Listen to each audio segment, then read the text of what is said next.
In the heart of one of the driest deserts on the planet, there is a plant capable of producing enough drinking water for millions of people daily. This is Ras Al Khair, the largest desalination plant in the world. In this video, we'll understand how it works, why it's so important, and what makes it unique in the world. Stay with me, because you'll be amazed by the grandeur of this plant. Today, the lack of drinking water is one of the biggest challenges we face. Even though we are surrounded by oceans, almost all of that water is salty and unfit for consumption. To make matters worse, in arid regions like the Middle East, where rainfall is rare and rivers are almost non-existent, water scarcity is a critical problem that directly affects millions of people and even the local economy. That's where technology comes in. Ras Al Khair represents a revolutionary solution, a true milestone in global engineering. It not only provides drinking water for entire communities, but also supports major industries that rely on this resource. Let's talk about the Ras Al Khair plant in Saudi Arabia. This is the largest desalination plant in the world, strategically located on the coast of the Persian Gulf. And when we talk about size, it's no exaggeration. Ras Al Khair has an impressive capacity, 1 billion liters of drinking water per day. To give you an idea, that's enough to fill more than 400 Olympic-sized swimming pools every single day. That's enough water to supply millions of people and ensure that cities like Riyadh, the Saudi capital, along with other urban and rural regions, have water security. The plant also plays a vital role in the country's economy. In addition to supplying entire communities, it provides water to major industries, such as aluminum and fertilizer production, which rely on large-scale water resources to operate. All of this is made possible through hybrid technology. In other words, it combines the two main desalination methods, thermal distillation and reverse osmosis. This hybrid model brings the best of both methods, allowing for a more efficient and sustainable operation, something crucial for a plant of this magnitude. And there's more. The plant is integrated with a power generation facility, which means a significant portion of the energy needed for the process is produced locally, reducing operational costs and making everything more sustainable. This is a facility located in the heart of an arid desert, transforming seawater into an essential resource for life and the economy. Isn't that a milestone in engineering history? But after all, how does something this massive manage to turn salt water into drinking water? To understand how Ras Al Khair became the world's largest desalination plant, we need to take a closer look at the two methods it combines: thermal distillation and reverse osmosis, which we mentioned earlier. Let's start with thermal distillation, a method inspired by the natural water cycle, which works as follows. The sun heats the oceans, the water evaporates, leaving salt and impurities behind, then condenses in the atmosphere, returning to a liquid state. Ras Al Khair replicates this process on a large scale. The first stage of the process is heating the salt water. Seawater is pumped into large chambers, where it is heated to the boiling point. This heat causes the water to evaporate, separating it from the salt and other impurities. The second stage is vapor collection. After heating, the generated steam rises to a special section of the plant, where it is captured in a series of condensers. The third step is cooling and liquefaction. The steam is then cooled, returning to a liquid state, now as drinking water, free from salt or contaminants. This method is highly effective and can process massive volumes of water, but it has one drawback. It consumes a lot of energy. That's why Ras Al Khair uses a second, more energy-efficient method to complement thermal distillation. This second method is reverse osmosis, a completely different and more modern approach. Essentially, it uses advanced membranes to separate salt from water. Here's how it works. The first step is pressurizing the salt water. Basically, seawater is pumped into systems that generate extremely high pressure. This is necessary to force the water through semi-permeable membranes.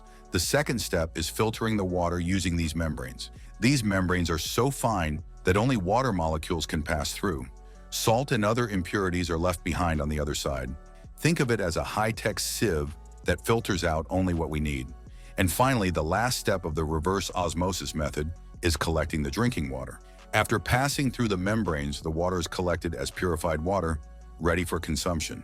This method consumes less energy than thermal distillation, but it works better with smaller volumes of water and requires strict maintenance of the membranes. As mentioned earlier, Ras Al Khair's great innovation is combining these two methods into a hybrid system.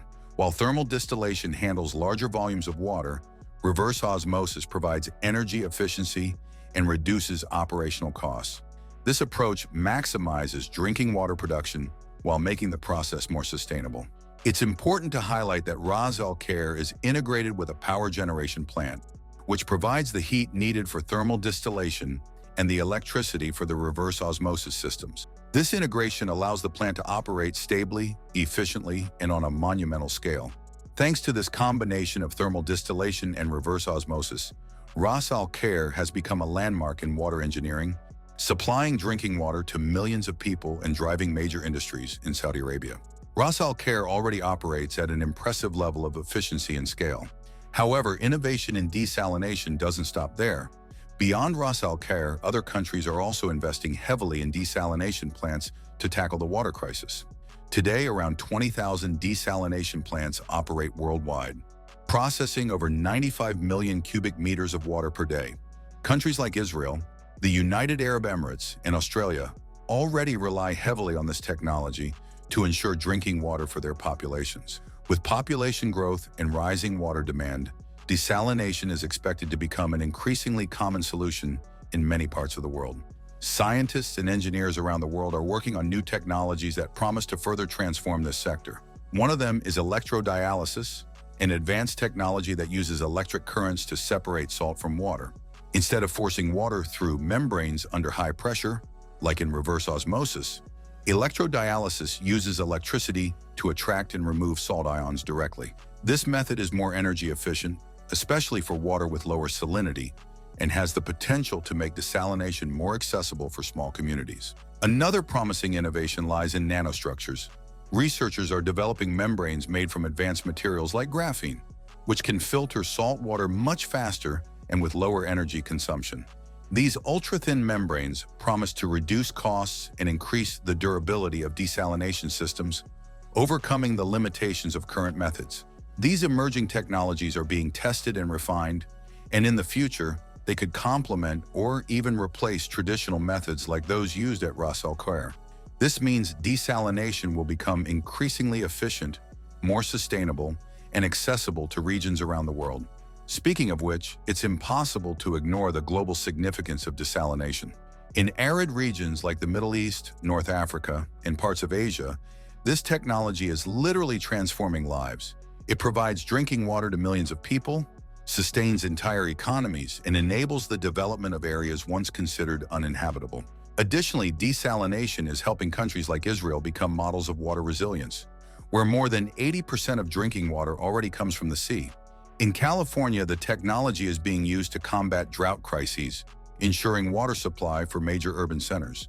And on small islands like the Maldives, desalination is the only way to provide drinking water for isolated populations.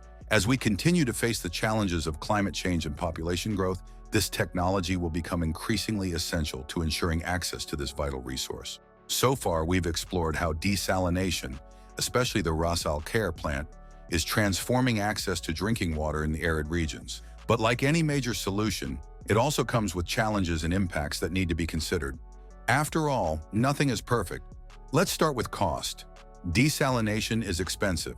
From building massive plants like Ras Al Khair to their daily operations, the expenses are high. For example, thermal distillation, which uses heat to separate salt from water, and reverse osmosis, which requires high pressure, both rely on large amounts of energy. And energy is costly, especially in countries still dependent on fossil fuels. This makes desalinated water more expensive than water from rivers or aquifers, which can make it inaccessible to more vulnerable communities. While large plants like Ras Al Khair are essential for supplying millions of people, researchers are also developing small-scale desalination technologies aimed at isolated and low-income communities. One of the most promising solutions is low-cost solar desalination, which uses solar greenhouses to evaporate and condense water without the need for electricity. Portable devices are also being designed to provide drinking water to remote areas or regions affected by natural disasters. A real-life example is a project in Bangladesh, where solar-powered desalination filters are helping entire villages access affordable drinking water. It's also important to remember that desalination has a significant environmental impact. One of the main concerns is the disposal of brine, the highly saline waste left over from the process. When released back into the ocean without proper treatment, it can alter local salinity levels and harm marine ecosystems, putting species that depend on a delicate balance at risk. And that's not all.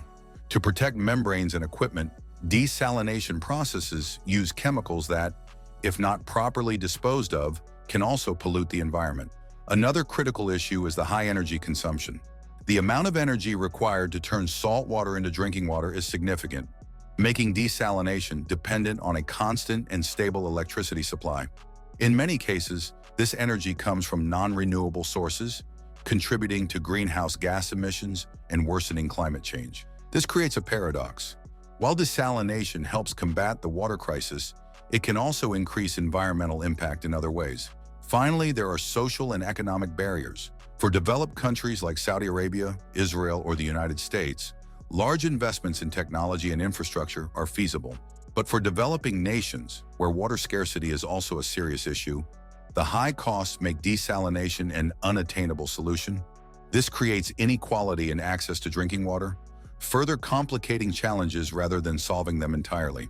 These factors show us that while desalination is an essential technology for the future, it still needs to evolve. Investing in new technologies like electrodialysis and nanostructures, integrating renewable energy sources, and improving waste management are crucial steps to making this process more sustainable and accessible. Ras Al Khair is an impressive example of how engineering can tackle humanity's most extreme challenges. With its ability to turn seawater into a vital resource, it symbolizes the potential of desalination to address the global water crisis. But as we've seen, there's still a long way to go.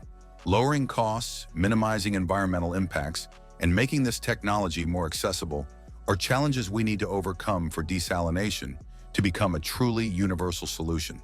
If you enjoyed this content and want to keep learning about innovations shaping the future, don't forget to like this video, subscribe to the channel, and share it with anyone who should know more about the impact of technology on the world. Thanks for watching, and see you next time.